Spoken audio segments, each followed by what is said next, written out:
जैसा कि मैंने आपसे प्रॉमिस किया था कि हिंदी पेपर की पूरी तैयारी करवा देंगे, वो भी आपकी 22 फरवरी की, ठीक है?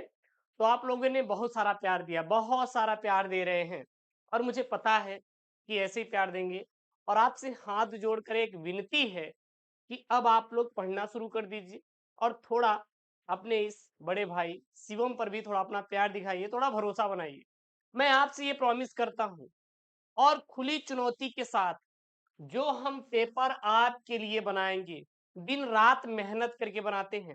कभी मैं आपको इस स्टूडियो का टूर टूर करवाऊंगा। इसमें केवल मैं रहता हूँ, भाई साहब हमारे फ्लैट है, अपना है, ठीक है ना? उसके बाद किचन है जहाँ पे मैं अपना खाना बनाता हूँ, खाना खाता हूँ और उसके बाद हमारा एक रूम है। इसी में अपना पढ़ने का एक तरफ है, एक तरफ आपका काम करने का, एक तरफ सोने का, कैमरा लगा है, डिजिटल बोर्ड लगाया है, कॉपी किताब और कुछ नहीं रहता। सच में बता रहा हूँ केवल आपके लिए। मतलब ये है कि हाँ यार, हमारी बच्चे क्योंकि देखिए हम देखते हैं कि यार लोग आते हैं कहते हैं कि यार हमने पढ़ा के 95 दिलवाया। तो भाई हमारा भी तो कम से कम इतना आपके ऊपर हक रहे। मैं भी बोल पाऊँ यार कि हाँ, जो मैंने इतना आपके लिए पैसा लगाया है, ये सूल हुआ कि मेरे बच्चे भी पढ़ के बोर्ड एग्ज़ाम 2024 में, ये जो 2024 दिखाई दे रहा है, 95% या 85% स्कोर किए हैं। कम से कम वो हम बोल पाएँ। इसके लिए आपको क्या करना है, तैयारी करना है। हम वो पेपर आप तक पहुँचाएँगे, वो चीज़ आप तक डिलीवर करेंगे, जो आपके बोर्ड में 22 फरवरी को आएगा। हिंदी ही नहीं, आपको मैं बायोलॉजी भी दूँगा, आपको मैं फिज़िक्स भी दूँगा, आपको मैं केमिस्ट्री भी दूँगा। ठीक है ना? इंग्लिश भी मैं दूँगा। मतलब अब आपको वो चीज़ लेना है जो आपके बोर्ड में आएगा, ठीक है ना? और बहुत ज़्यादा आप अन्य चीज़ों के चक्कर में मत पड़िएगा, ठीक है? जो पढ़े अच्छा पढ़ें और वही पढ़े जो आपके पेपर में आए, ठीक है? बहुत सारा आएँगे, ज्ञान देंगे, चले जाएँगे, लेकिन जब पेपर में जाएँगे सब कुछ धुआँ-धुआँ। भाई धुआँ-धुआँ यार आग लगा देंगे एकदम, आग लगा देंगे इस बार पेपर में टेंशन ना लो 2024 में। तो 100 नंबर का पेपर है। आज का पेपर कोड आज का पेपर कोड क्या है? 302 HEM पेपर कोड है। अब यहाँ से आपके संभावित प्रश्न भाई साहब एकदम हूबहू प्रश्न आने वाले हैं और देख लीजिएगा छूटेगा नहीं। एक भी प्रश्न आपके पेपर में छूटेगा नहीं, चिंता मत करिएगा। सबसे पहले आपके पास यहाँ पे दिया रहेगा कुछ निर्देश दिया रहेगा। निर्देश में देखिए क्या दिया है आपको? प्रारंभ के 15 मिनट क्या? प्रारंभ के जो 15 मिनट हैं, आपको प्रश्न पत्र पढ़ने के लिए क्या रहेंगे? निर्धारित रहेंगे। ठीक है ना? इस प्रश्न पत्र में कितने खंड हैं? 2 खंड रहेंगे। एक खंड क रहेगा, दूसरा क्या रहेगा? खंड ख रहेगा। दोनों खंडों का उत्तर देना आपको क्या अनिवार्य रहेगा। और यहाँ पे 3 घंटे 15 मिनट का आपको क्या दिया जाएगा? टाइम दिया जाएगा। आपसे मैं प्रॉमिस कर रहा हूँ, 100 में 100 ठोक कर आओगे। फिर एग्जाम ना इसमें से कम आपका 80 से 95 नंबर तो दे ही देगा। ठीक है ना? चिंता मत करिएगा, पूरा-पूरा आप करके आओगे। सबसे पहले हम लोग खंड क को शुरू करेंगे। सबसे पहले किसको शुरू करते हैं? खंड क के प्रश्नों को करते हैं यहाँ पे। खंड क का प्रश्न बोल रहा है यहाँ पे, आचरण की सभ्यता निबंध के लेखक है। तो जो आचरण की सभ्यता है, इस निबंध के लेखक कौन है? अध्यापक पूर्ण सिंह। अब चाहे आप रट लो, चाहे कुछ भी करो, सीधा बोलो कि सर आचरण सभ्यता के निबंध के लेखक अध्यापक पूर्ण सिंह जी हैं। कौन है? अध्यापक पूर्ण सिंह जी हैं। उसके बाद अगला यहाँ पे ख वाला प्रश्न, हिंदी नई चाल में ढली, यह कथन किस लेखक का है? तो सर जो हिंदी नई चाल में ढली, यह कथन था भारतेंदु हरिश्चंद्र का। सर किसका था? भारतेंदु हरिश्चंद्र का एक कथन कहा गया है, न हिंदी नई चाल में ढली। यह कथन किसका था? भारतेंदु हरिश्चंद्र का था। ठीक है, रट लीजिए। उसने कहा था जो कहानी है, उसने कहा था क्या है? कहानी है। लेखक कौन है? लेखक कौन है? तो वो है गुरुजी चंद्रधर शर्मा गुलेरी। चंद्रधर शर्मा गुलेरी उसने कहा था कि क्या है? लेखक है। कौन है ये? लेखक है। उसके बाद आ जाइए घ पे, चिंतामणि। चिंतामणि गुरुजी ये क्या है? तो यह एक निबंध संग्रह है। कभी कभी पेपरवा में पूछा जाता है कि चिंतामणि निम्नलिखित में से क्या है? तो गुरुजी चिंतामणि जो है ना, एक निबंध संग्रह है और निबंध संग्रह के लेखक कौन है? रामचंद्र शुक्ल। कौन है? रामचंद्र शुक्ल जी हैं। किसके हैं? चिंतामणि निबंध संग्रह के क्या है? लेखक है। उसके बाद यहाँ पे अंग वाला प्रश्न है, कलम का सिपाही के रचनाकार है। तो जो कलम का सिपाही है, इसके रचनाकार है अमृत राय। कौन है गुरुजी? अमृत राय जो है वो है कलम के सिपाही के रचनाकार का नाम क्या है? अमृत राय है। अमृत राय कौन है? कलम के सिपाही की रचनाकार है। कौन है? अमृत राय जी हैं। दूसरे का क नंबर यहाँ पे अब आएगा। देखिए पहले में 5 बहुविकल्पी, दूसरे में भी 5 बहुविकल्पी, ठीक है। प्रिय प्रवास के रचयिता है सर, प्रिय प्रवास जो है इसके रचयिता है अयोध्या सिंह उपाध्याय हरिऔध। एक चीज आपके पेपर में आता है कि निम्नलिखित में से प्रिय प्रवास है, निबंध है, कहानी है, ठीक है ना, उपन्यास है, तो कमेंट बॉक्स में छाप दीजिए क्या है। इस पे एक बना हुआ प्रश्न है, आप जाके उठा के पेपर देखेंगे।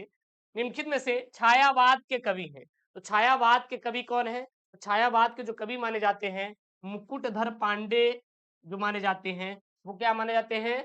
छायावाद के कवि माने जाते हैं। उसके बाद अगला प्रश्न यहाँ पे ग वाला देखिए, निम्नलिखित में से कौन सा कवि छायावाद युग का नहीं है? अभी यहाँ पे था आपके, अभी ऊपर में देखिए प्रश्न क्या बना था कि छायावाद के कवि हैं मुकुटधर पांडे, और इसमें से छायावाद के कवि कौन नहीं है? तो देखिए छायावाद के कवि सूर्यकांत त्रिपाठी निराला भी है, महादेव वर्मा भी है, जयशंकर प्रसाद है, लेकिन अज्ञे अज्ञे छायावाद के कवि नहीं है, छायावाद के कवि नहीं है। उसके बाद घ नंबर है, रश्मि रथी की किस कोट की रचना है?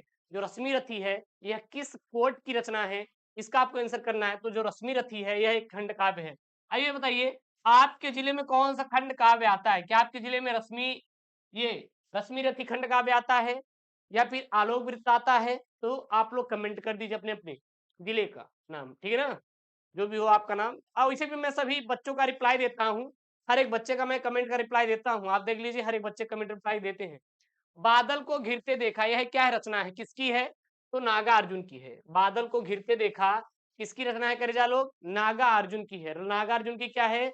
बादल को घिरते देखा। उसके बाद यहाँ पे क्या है आपका गद्यांश आएगा। क्या आएगा? गद्यांश पेपर में आएगा। देखिएगा मैंने एक बैच लॉन्च किया है रिवोल्यूशन बैच, और उसके साथ साथ जुनून बैच लॉन्च किया है। जुनून बैच केवल 199 में, जिसमें लास्ट 4 ईयर यानी 2023, 22, 19 और 20 ये जो ईयर्स हैं इसके आपको फुल पेपर मिलेंगे। Link in the description box, जाकर आप ज्वाइन कर लीजिए 199 रुपए में। देखिए दिए गए गद्यांश का पर आधारित इनके प्रश्नों को उत्तर दीजिए, 10 नंबर का आपका पेपर में आएगा। है क्या यहाँ पे? पृथ्वी के विशाल प्रांगण में सब जातियों के लिए क्या है? समान क्षेत्र है। समन्वय के मार्ग से भरपूर, समन्वय के मार्ग से भरपूर प्रगति और उन्नत करने का सबको एक जैसा क्या है? अधिकार है। किसी जन को पीछे छोड़कर कोई भी राष्ट्र आगे नहीं बढ़ सकता, अतएव राष्ट्र के प्रत्येक अंग की सुध हमें लेनी चाहिए या फिर लेनी होगी। राष्ट्र के शरीर के एक भाग में यदि अंधकार और निर्बलता का निवास है तो समग्र राष्ट्र का स्वास्थ्य उतने ही अंश में क्या रहेगा? असमर्थ रहेगा। सबसे पहले देखिएगा मैं आपको एक ट्रिक बताता हूं करने का। जब भी आपको ऐसा कहीं पे गद्यांश उद्यांश दिखे तो आप एक काम करिए, हमारे लिए अपने लिए करिए, क्योंकि ये आपको 10 नंबर दिलाएगा जो मैं आपको यहाँ पे टिप्स बताने वाला हूँ। सबसे पहले एक काम करिएगा, जैसे राष्ट्र का स्वरूप है, याद कर लो राष्ट्र का स्वरूप के लेखक गुरुजी वासुदेव सड़ग्रवाल है।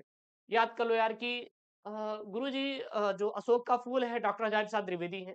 इस प्रकार से आप याद कर लीजिए, जैसे राष्ट्र दिखे राष्ट्र का स्वरूप, अशोक दिखे अशोक का फूल। अब अशोक का फूल गुरुजी हैं, हाँ हाँ डॉक्टर हजारी प्रसाद द्विवेदी है, अच्छा अच्छा वासुदेव सड़ग्रवाल है, राष्ट्र दिखा तो देन इस प्रकार से आपको याद करना है। छोटा याद करो बड़ा धमाका करो। कैसे? देखिएगा यहाँ पे आपको एक चीज दिखाई दे रहा है राष्ट्र, देखिए क्या दिखाई दे रहा है करेजा लोग? राष्ट्र। अगर राष्ट्र दिखाई दे रहा है यहाँ पर, तो यहाँ पर भी क्या आपको दिखाई दे रहा है? राष्ट्र दिखाई दे रहा है। क्या दिखाई दे रहा है? राष्ट्र। इसीलिए यहाँ पे एक प्रश्न बना हुआ है कि पाठ का शीर्षक और लेखक का नाम, तो सीधा लिखेंगे कि पाठ का शीर्षक कौन है? राष्ट्र का स्वरूप, क्योंकि वहां पे राष्ट्र दिखाई इसलिए राष्ट्र का स्वरूप है। और राष्ट्र के स्वरूप के लेखक कौन है?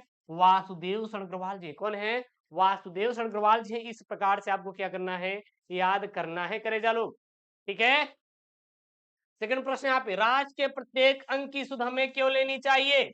अब इसका आंसर आप यहाँ पे मत झांको, इसका आंसर यहाँ पे देखो, राष्ट्र के प्रत्येक अंग की सुध हमें क्यों लेनी चाहिए? क्यों लेनी चाहिए? राष्ट्र के प्रत्येक अंग की सुध हमें लेनी होगी। क्यों लेनी होगी? इसका आंसर तभी आएगा जब इसके आप पहले पढ़ेंगे। किसी जन को पीछे छोड़कर, किसी जन को पीछे छोड़कर कोई भी राष्ट्र आगे नहीं बढ़ सकता, अतएव मतलब इसलिए राष्ट्र के प्रत्येक अंग की सुध हमें लेनी होगी। देखिए ना, हो गया कि नहीं आंसर आपका सवाल? बस इसी प्रकार से करेंगे, बहुत ज्यादा दिमाग नहीं लगाना है, बहुत ज्यादा आपको टेंशन नहीं लेना है। जब हम हैं तो टेंशन किस चीज की गुरुजी? हाँ, पृथ्वी पर। फिर यहाँ पे रेखांकित अंश की व्याख्या कीजिए। भैया अगर आपसे कोई बोले वो गुरुजी हमें बोलत रहा, अब आप क्या करिए? आप बोलेंगे कि अरे आप उसी चीज को तोड़ मरोड़ के पेश करते हैं, मतलब कि ये है कि बातों को बढ़ा चढ़ा के बोलना क्या कहलाता है, रेखांकित अंश की व्याख्या कहलाता है। मतलब यहाँ पे अगर आप देखेंगे प्यारे बच्चों, तो यहाँ पे आपको रेखांकित अंश कहाँ से कहाँ तक, यहाँ से यहाँ तक खींचा गया है। समन्वय के मार्ग से भरपूर प्र- प्रगति और उन्नत करने का सबको एक जैसा अधिकार है। तो ये क्या है, रेखांकित अंश है, मतलब नीचे एक लाइन आपको दिख रहा है, नीचे एक लाइन दिख रहा है, यानी रेखांकित अंश हो गया। इसी चीज को बढ़ा चढ़ा के लिखना और आपको कुछ भी नहीं करना है, ठीक है। देखिएगा बस। उसके बाद यहाँ पे है, राष्ट्र किसे पीछे छोड़कर आगे नहीं बढ़ सकता है। अब इसको कैसे करेंगे देखिएगा, राष्ट्र जो है मतलब किसे पीछे छोड़कर आगे नहीं बढ़ सकता। मैं आपको करने का तरीका बता रहा हूँ, हार्ड वर्क चक्कर मत पड़ो यार, स्मार्ट वर्क करो, क्योंकि स्मार्ट तरीके से अब आपको पास होना है। मैं आपसे जो प्रॉमिस करूंगा मैं वो चीज दूंगा, कुछ भी हो जाएगा मैं उसे देने के लिए हमेशा तत्पर हूँ। और देख लीजिएगा, आपका जो सपना है, आपके माँ बाप का जो सपना है, मैं पूरा करवाऊंगा, करेजा लोग, टेंशन मत लेना। एसकेएम स्टडी है तो कहीं आपको जाने की जरूरत बिल्कुल भी नहीं है। देखिए यहाँ पे है, मतलब देखिए, किसी जन को पीछे छोड़कर राष्ट्र आगे नहीं बढ़ सकता बस। किसी जन को पीछे छोड़कर राष्ट्र आगे नहीं बढ़ सकता, यही तो है ना। यहाँ पे देखिए, किसे छोड़कर राष्ट्र आगे नहीं बढ़ सकता, तो राष्ट्र के किसी भी जन को पीछे छोड़कर राष्ट्र कभी आगे नहीं बढ़ सकता। उसके बाद यहाँ पे है समन्वय। समन्वय के मार्ग से क्या प्राप्त होता है, समन्वय के मार्ग से क्या प्राप्त होता है। अब समन्वय का मार्ग कहाँ है, करे जा यहाँ पे देखिए, समन्वय का मार्ग कहाँ पे है, समन्वय का मार्ग कहाँ पे है, तो देखिए यहाँ पे समन्वय यहाँ पे आपको दिखाई दे रहा है ना, हाँ, समन्वय के मार्ग से भरपूर प्रगति और उन्नत करने का सबको एक जैसा अधिकार प्राप्त होता है। यानी समन्वय के अगर कोई मार्ग पे चल रहा है तो उनको क्या प्राप्त होगा, उनको क्या प्राप्त होगा, तो उनको एक अधिकार प्राप्त होगा, किसका, उन्नति और प्रगति करने का, बस।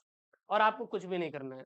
ये तो गद्यांश हो गया करेजा। उसके बाद आता है पद्यांश की बात। किसकी बात आती है, पद्यांश की बात आती है। गुरुजी पद्यांश, गुरुजी कैसे करेंगे, देखिए अगर पद्यांश है कि दिए गए पद्यांश पर आधारित निम्नलिखित प्रश्नों का उत्तर दीजिए। 10 नंबर का आपके पेपर में आएगा पद्यांश, कितने नंबर का, 10 नंबर का है क्या। यहाँ पे, जलद के फूटे कितने उस दीप कच्छप डूबे उतराए, किंतु वह खड़ी रहे दृढ़ मूर्ति अभ्युदय का कर रही उपाय। शक्ति के विद्युत कण जो व्यस्त विकल विखरे हो निरपाय हाँ। उसके बाद है, समन्वय उसका करे समस्त विजयनी मानवता हो जाए। अब यहाँ सबसे पहले प्रश्न पूछा गया है कि उपयुक्त पद्यांश का कवि और कविता का नाम लिखिए। तो ये जो कविता है, ये कविता है, ये कहाँ से लिया गया है, ये कहाँ से लिया गया है, तो ये लिया गया है करेजा लोग, वो लिया गया श्रद्धा मनु से। कहाँ से लिया गया है, श्रद्धा मनु से लिया गया है।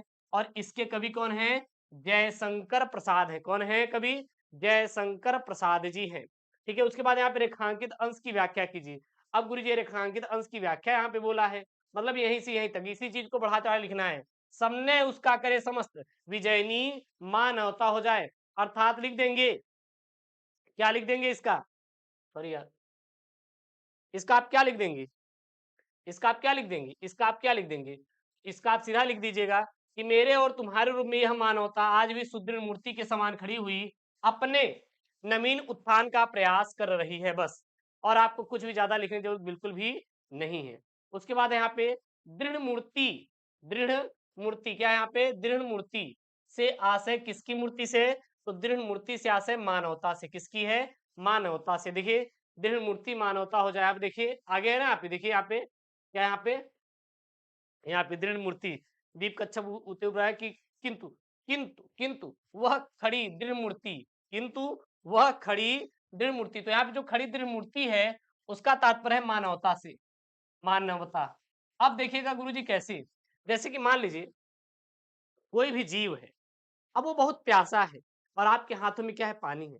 आप उस प्यासे व्यक्ति को पानी नहीं दिए, तो मतलब वही है ना कि आप दृढ़ मूर्ति के समान खड़े हैं, आप उसकी हेल्प नहीं कर रहे हैं, तो आपकी मानवता क्या हो जाएगी, वहीं पे खत्म हो जाएगी। मानवता का मतलब ये होता है कि हमें दूसरे की क्या करना है, हेल्प करना है। जितना हम दूसरे की हेल्प करेंगे उतने ही अंदर से हमारे एक उत्साह आएगा कुछ करने का, कुछ कर दिखाने का, और वो आपके अंदर जुनून होना ही चाहिए। कुछ भी हो जाए वो आपके अंदर जुनून होना ही चाहिए, वो आपके अंदर आग होनी ही चाहिए। ठीक है, चलिए। उसके बाद है यहाँ पे क्या यहाँ पे उत्स और अभ्युदय शब्दों का अर्थ क्या होता है, तो उसका मतलब होता है स्रोत, कोई भी स्रोत, ठीक है ना। उत्स मतलब क्या होता है, कोई भी स्रोत होता है। और द्वीप, और यहाँ पे अभ्युदय का अर्थ क्या हो जाएगा, नवीन उत्थान, मतलब कोई नया चीज बन रहा है। द्वीप कच्छप में कौन सा अलंकार है, द्वीप कच्छप में कौन सा अलंकार है, तो द्वीप कच्छप में द्वंद्व समास है, यानी द्वंद्व अलंकार है। उसके बाद आपका प्रश्न नंबर 5 आएगा, यह पेपर में 5 नंबर का आएगा। कितने नंबर का आपके पेपर में आएगा, 5 नंबर का। देखिए प्रश्न क्या आएगा, निम्नलिखित में से किसी एक लेखक का साहित्यिक परिचय देते हुए उनकी प्रमुख रचनाओं का क्या कीजिए, उल्लेख कीजिए। आपको 80 शब्दों में देना है। कितने, 80 शब्दों में। आने वाली वीडियोस में मैं हर एक करवा दूंगा जीवन परिचय, आप बिल्कुल चिंता मत करिएगा। यहाँ पे आपके वासुदेव अग्रवाल, डॉक्टर हजारी प्रसाद द्विवेदी और डॉक्टर एपीजे अब्दुल कलाम। तो यहाँ पर मैंने लिया है वासुदेव अग्रवाल का संक्षिप्त परिचय। बाकी डिटेल में तो मैंने अपलोड करवाया है, नहीं मिलेगा तो कोई बात नहीं, मैं उसका पढ़ा भी दूंगा। तो आप देखिए वासुदेव अग्रवाल का संक्षिप्त परिचय। सबसे पहले जन्म की बात करें तो जन्म इनका हुआ था 7 अगस्त 1904 ईस्वी में। किसका, वासुदेव अग्रवाल का। जन्म स्थान क्या था, मेरठ। मेरठ कहाँ पे है, उत्तर प्रदेश में है। इनको कौन सी उपाधि मिली थी, तो इनको जो उपाधि मिली थी वो ये पीएचडी और डी लिट की इनको उपाधि मिली थी। इनकी सर भाषा कैसी थी, विषयानुकूल थी, प्रौढ़ और परिमार्जित कड़ी बोली इनकी क्या थी, भाषा थी। ठीक है। इनकी सर शैली कैसी थी, विचारात्मक थी, गवेषणात्मक थी और व्याख्यात्मक इत्यादि इनकी क्या थी, शैली थी। क्लियर है। इनकी सर प्रमुख रचनाएं कौन कौन सी है, तो इनकी प्रमुख रचनाएं आप याद कर लीजिए। पृथ्वी पुत्र है, क्या है, पृथ्वी पुत्र है। और सर भारत की एकता और कल्पवृक्ष और माता भूमि और क्या है, वागंध्यारा है इत्यादि इनकी क्या प्रमुख रचना है। ये आपका एमपी है, ये आपका क्या है, इंपॉर्टेंट है। इनकी मृत्यु कब हुई थी, 27 जुलाई 1967 ईस्वी में इनकी मृत्यु हो गई थी। आपके अंदर जुनून है, क्या आपके अंदर जुनून है 95 स्कोर करने का, तो जाओ जुनून बैच को ज्वाइन करो, link in the description box, miss मत करिए, ज्वाइन कर लीजिए। और हाँ, जो मैं पढ़ाऊंगा पीडीएफ आपको टेलीग्राम चैनल एसकेएम स्टडी मिलेगा। टेलीग्राम चैनल का लिंक डिस्क्रिप्शन बॉक्स के अंदर दिया, जाकर ज्वाइन कर लो पीडीएफ के लिए टेलीग्राम चैनल। और हमारे व्हाट्सएप ग्रुप से जरूर जुड़ जाइएगा। साहित्य में इनका स्थान क्या था, यह एक निबंध कार्य ग्रुप में थे। टीकाकार और साहित्य ग्रंथों के कुशल संपादक के रूप में इन्होंने क्या प्राप्त की थी, ख्याति प्राप्त किए थे। उसके बाद ख नंबर यहाँ पे, ख नंबर देखिए क्या बोल रहा है, निम्नलिखित में से किसी एक कवि का साहित्यिक परिचय देते हुए उनकी काव्य कृतियों पर प्रकाश डालिए। अधिकतम शब्द सीमा 80 शब्द। 5 नंबर का ये पेपर में आया, कितने नंबर का, 5 नंबर का। कौन कौन है यहाँ पे, अयोध्या सिंह उपाध्याय हरिओल, जयशंकर प्रसाद, सचिदानंद हीरानंद वास्या, यानी बोले तो अज्ञेय है। तो यहाँ पे मैं लिया हूँ जो, वो लिया हूँ जयशंकर प्रसाद का, क्या लिया हूँ, संक्षिप्त परिचय जयशंकर प्रसाद जी का लिया हूँ। देखिएगा कैसे लिखेंगे। तो जयशंकर प्रसाद जी का जन्म 30/1/1879 ईस्वी को, जन्म स्थान काशी, पिता का नाम देवी प्रसाद सर था। और यह एक छायावाद के क्या माने जाते हैं, प्रवर्तक माने जाते हैं। इनकी लेखन विधा सर काव्य था, नाटक था, उपन्यास और निबंध के रूप में, निबंधकार के रूप में ये क्या किए हैं, ख्याति प्राप्त किए। जैसे गुरु जी, हम बात करेंगे अपनी, तो हम गुरु जी बहुत मारपीट करते हैं स्कूल कॉलेज में, तो वही है कि मारपीट वाला व्यक्ति आप मतलब उसी नाम से जाने जाएंगे। सर भाषा संस्कृत निष्ठ थी और खड़ी बोली, मतलब ये संस्कृत में बोलते थे और सर खड़ी बोली।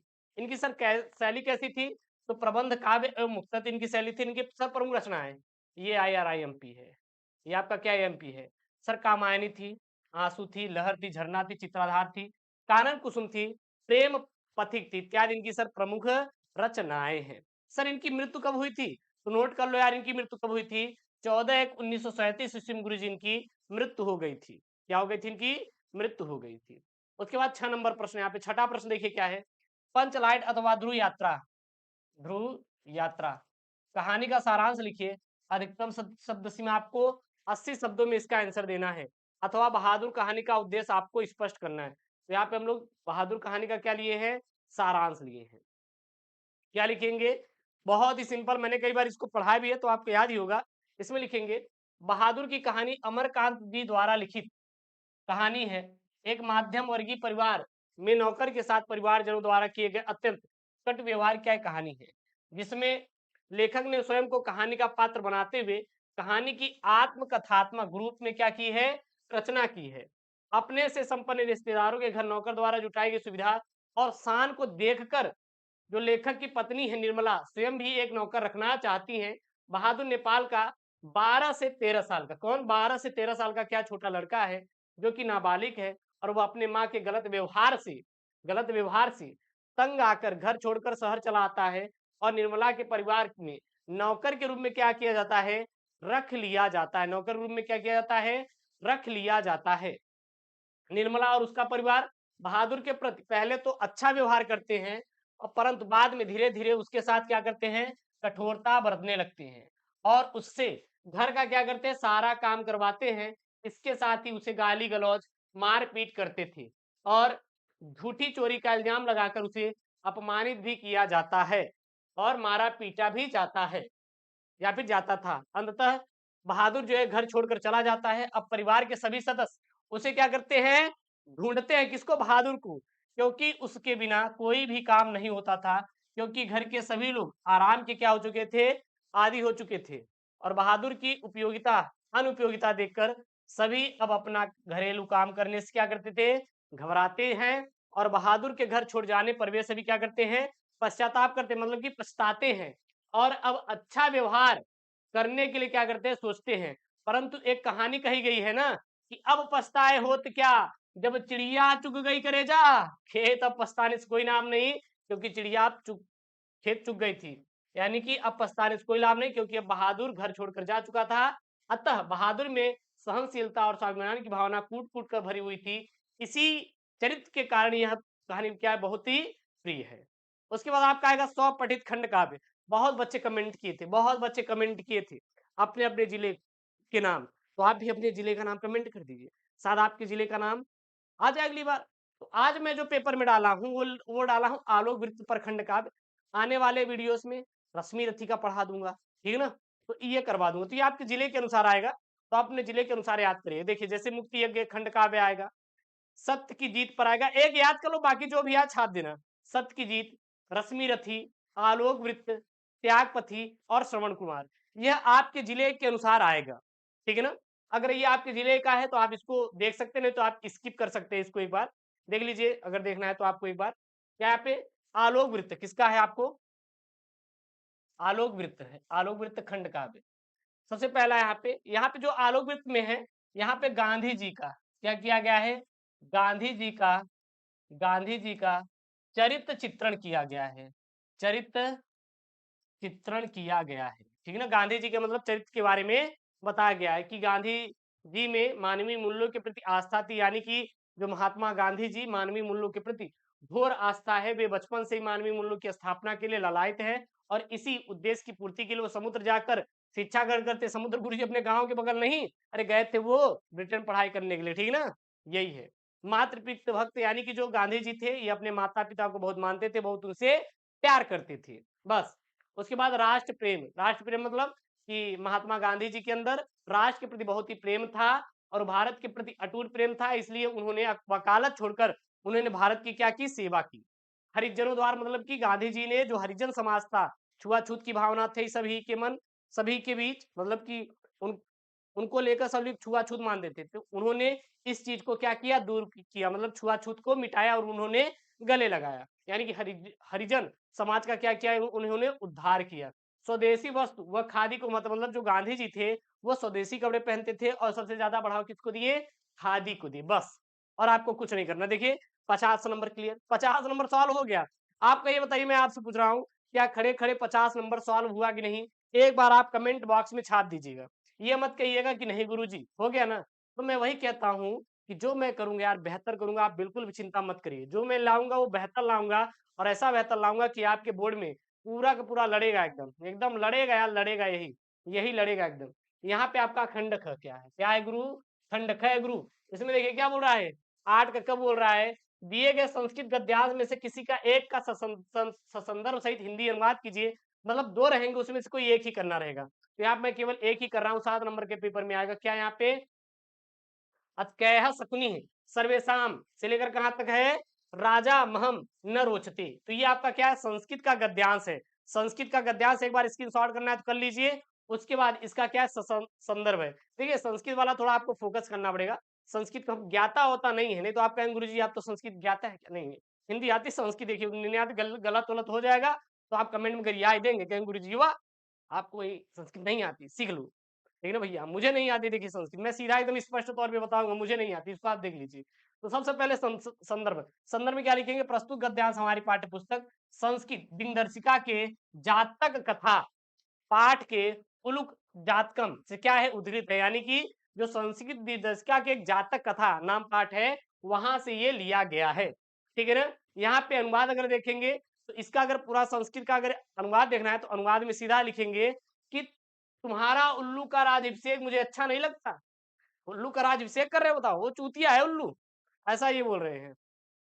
इस क्रोधहीन का मुख देखो, क्रोध की अवस्था में कैसा होगा, मुझे वह मुझे अच्छा नहीं लगता, मुझे अच्छा नहीं लगता। कौन? उल्लू। नहीं यार, उल्लू नहीं चिल्लाता, कोई और चिल्लाता है, ठीक ना, आई थिंक जो, हाँ। और कहकर चिल्लाता हुआ आकाश में उड़ गया, उल्लू ने भी उड़कर उसका पीछा किया कि यार तेरी वजह से मैं आज राजा नहीं बन पाया। ठीक है ना। और फिर यहाँ पे है, तब से लेकर वे दोनों एक दूसरे के शत्रु हो गए। शत्रु मतलब समझ रहे हैं ना, हाँ समझ रहे हैं। और पक्षी भी स्वर्ण हंस को राजा बनाकर वो चले गए। उसके बाद आपका श्लोक आएगा, देखिए क्या आएगा, करेजा लोग, श्लोक आएगा। अब ये श्लोक कितने नंबर का आएगा आपका, 7 नंबर का आपके पेपर में श्लोक आएगा। ये कितने नंबर का आपका, 7 नंबर का आपके पेपर में श्लोक आएगा। क्या है, परोक्षे कार्य हंतरम प्रत्यक्षते प्रियवादिनम वर्जतन त्रांसिम मित्रम विस्कुंभम पयोमुखम। तो ये क्या है, देखिए मुझे संस्कृत नहीं आती, आप समझ लो गुरु जी, आप तो सीओ मिश्रा है तो मिश्रा के पंडित हो गुरु जी, आपको संस्कृत नहीं आती। हाँ, बस वही समझ लो आप, हाँ जो समझ रहे हैं, ठीक है ना। तो यहाँ क्या है, संदर्भ है, इसका संदर्भ लिखना है। तो संदर्भ में क्या लिखेंगे, यह श्लोक संस्कृत दिनदर्शिका के सुभाष रत्नान शीर्षक पाठ से क्या है, अवतरित है, यानी कि लिया गया है।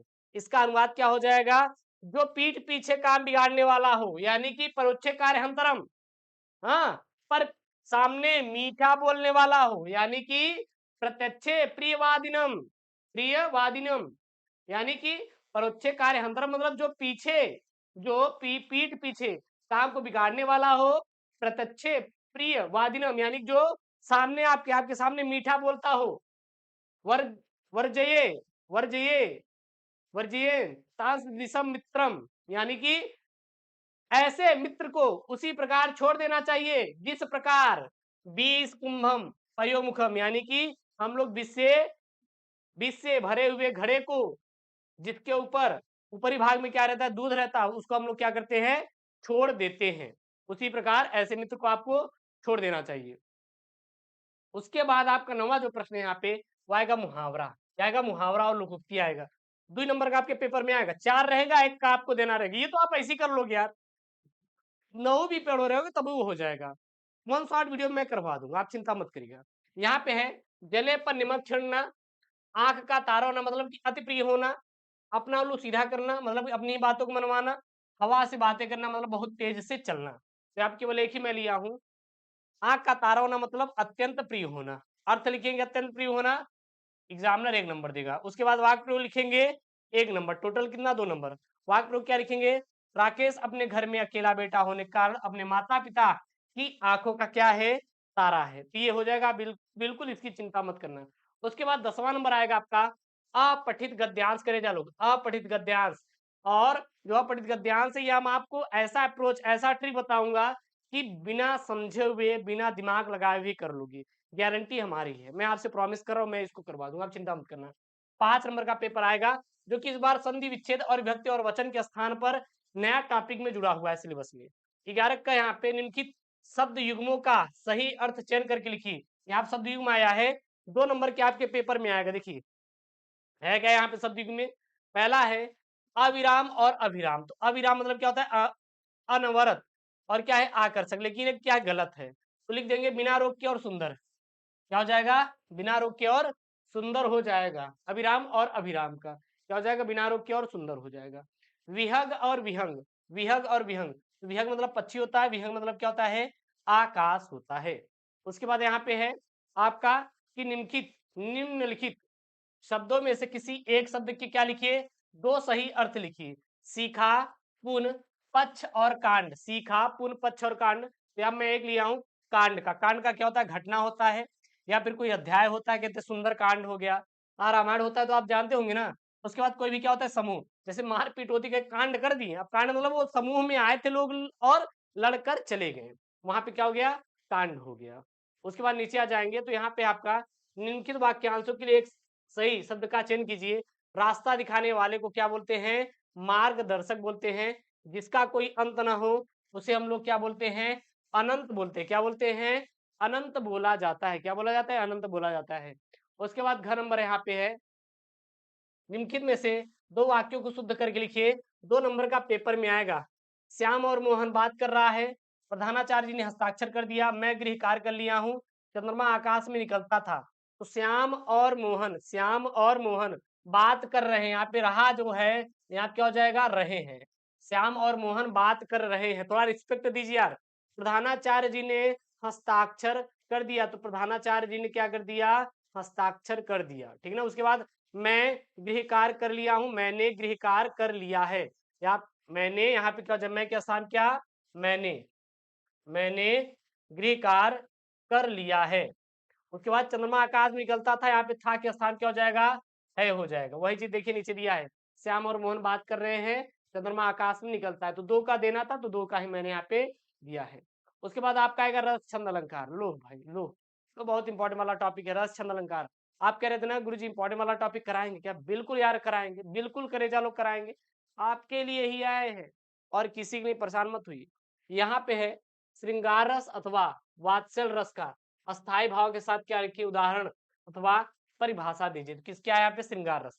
अब श्रृंगार रस की सबसे पहले परिभाषा क्या होती है, तो नायक और नायिका के मन में संस्कार रूप में स्थित रति या प्रेम जब रस की अवस्था को पहुंचता है, पहुंचकर आस्वादन के योग्य हो जाता है, तो वहां पे श्रृंगार रस कहलाता है।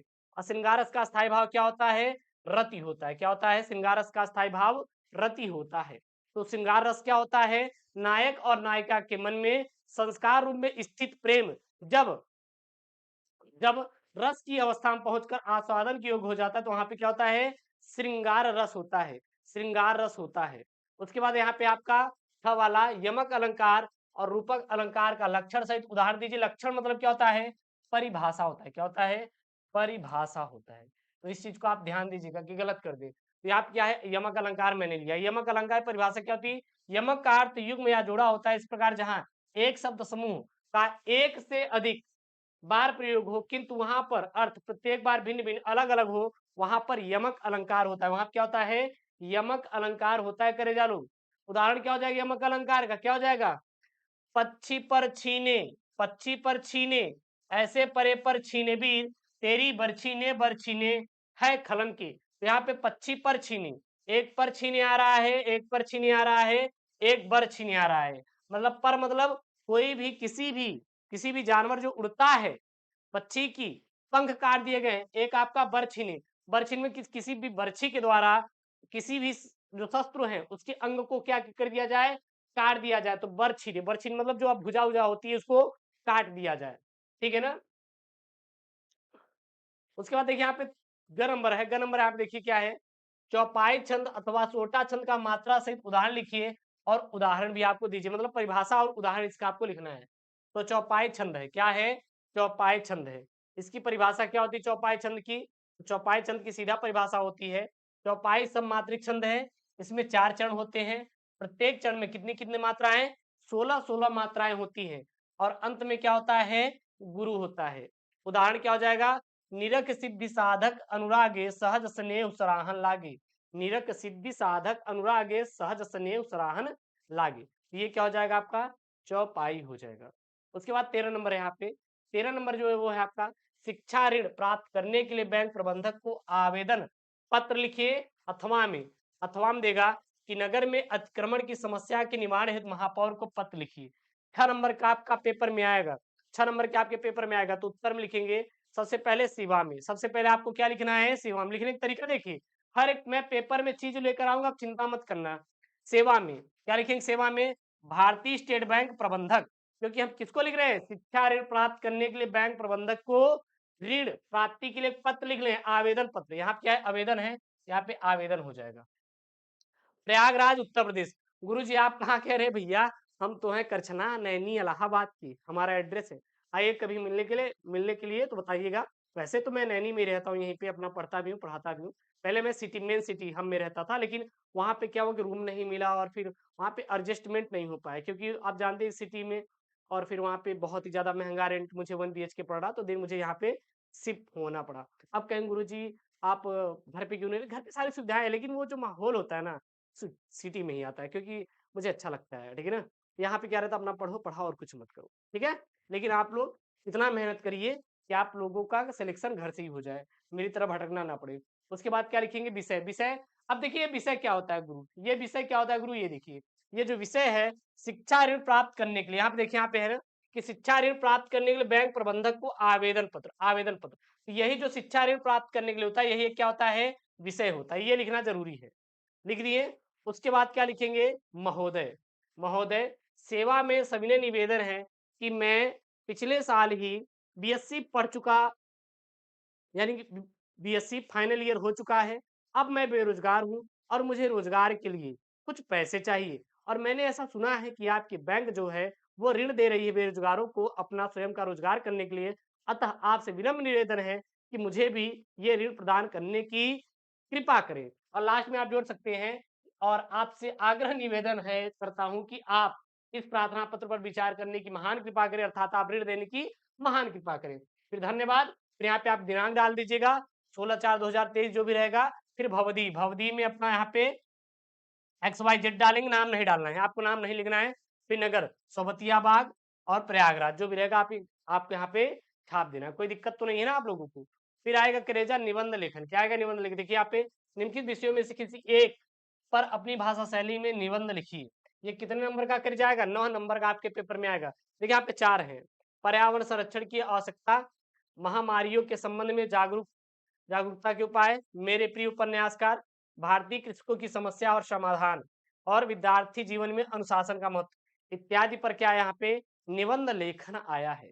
ये आपके पेपर में 9 नंबर का आएगा। इंपॉर्टेंट निबंध है, आप लोग तैयार कर लीजिएगा। जो आपसे मैंने प्रॉमिस किया था कि गुरु 100 में से हमारा 95 आएगा, क्या बिल्कुल आएगा। जितना भी मैं पेपर दे रहा हूँ बस तैयार करते चले जाओ सुन मार के, और कुछ नहीं करना।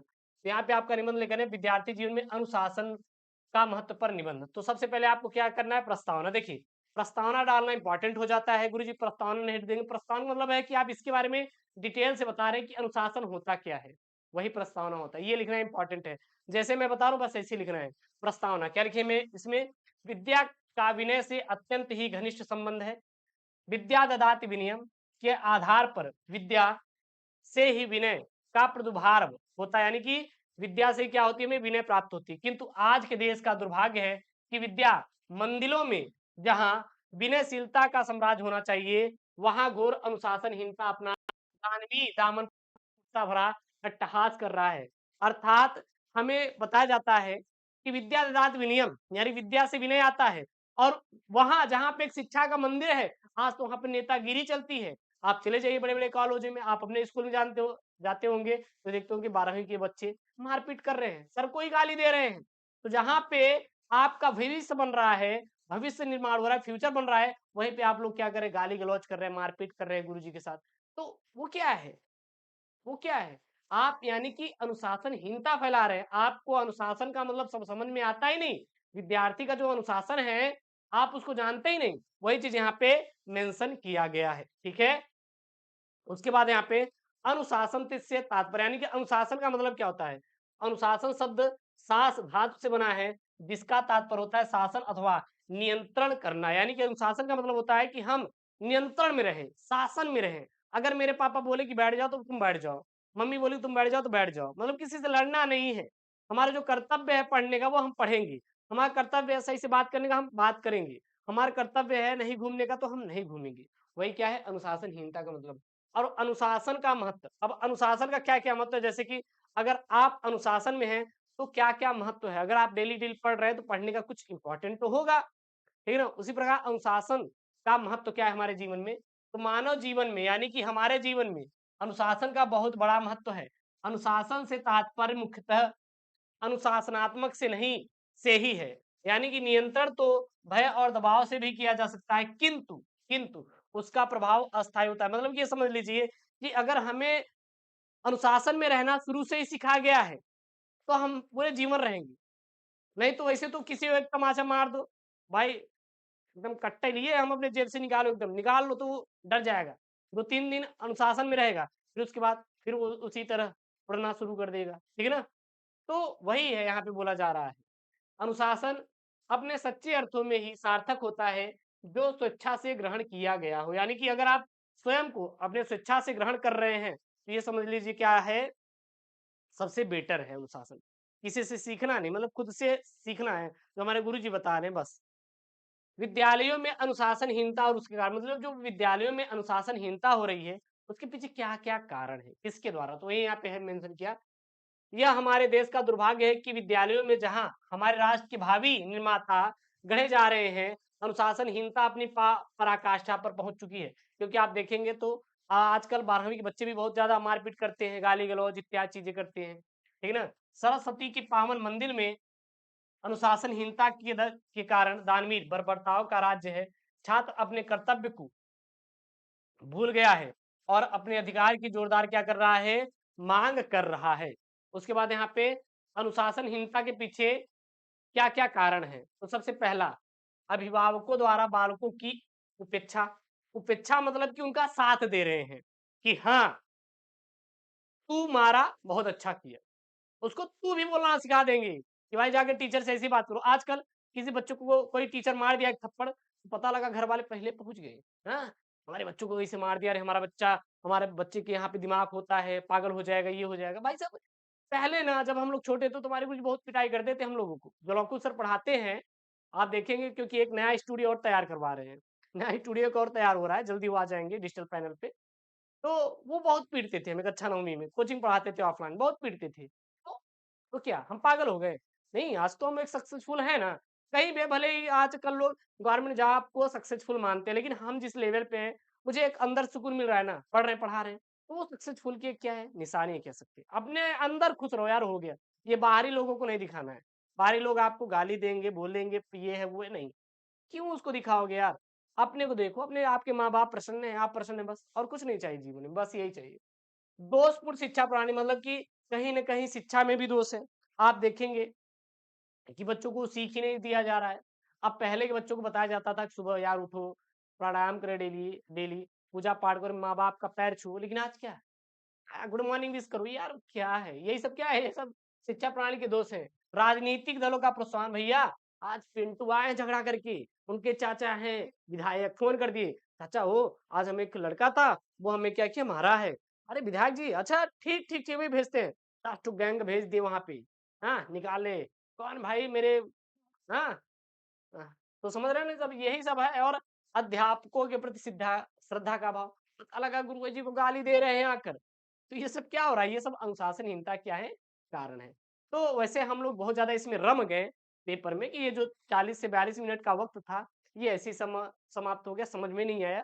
बस ऐसे ही आपको पढ़ना है, आप बिल्कुल चिंता मत करिएगा। और हाँ, जो आपका टारगेट है कि सर हमें 95, 85 हिंदी में 75 स्कोर करना है, वो अपना टारगेट बना लो और अपने बोर्ड के सामने, जो भी जहाँ पे आप पढ़ते हैं, पेड़ के सामने चिपका लीजिए कि हमें आने वाले दिनों में सर 95 स्कोर करना है, तो आपका हो जाएगा। आप बिल्कुल चिंता मत करिए, बाकी आप हमारे ऊपर छोड़ दीजिए। हमारा प्रयास यही रहेगा कि बेहतर से बेहतर कंटेंट आपको उपलब्ध करवाना, ताकि आप बोर्ड में अच्छा नंबर स्कोर कर पाओ। तो मिलते हैं नेक्स्ट वीडियो में दोस्तों। थैंक यू, जय Hind, take care, bye bye. और हाँ, चैनल को सब्सक्राइब कर लीजिएगा और टेलीग्राम जाकर ज्वाइन कर लीजिए, क्योंकि वहां पर पीडीएफ दे देंगे। साथ ही साथ मैंने एक जुनून बैच लॉन्च किया है, 199 रुपये, बहुत ज्यादा नहीं है। लास्ट 4 ईयर का पेपर मैं दे रहा हूँ, सोल्यूशन दे रहा हूँ, वीडियोस दे रहा हूँ, समझ रहे हो ना? तो ज्वाइन कर लेना।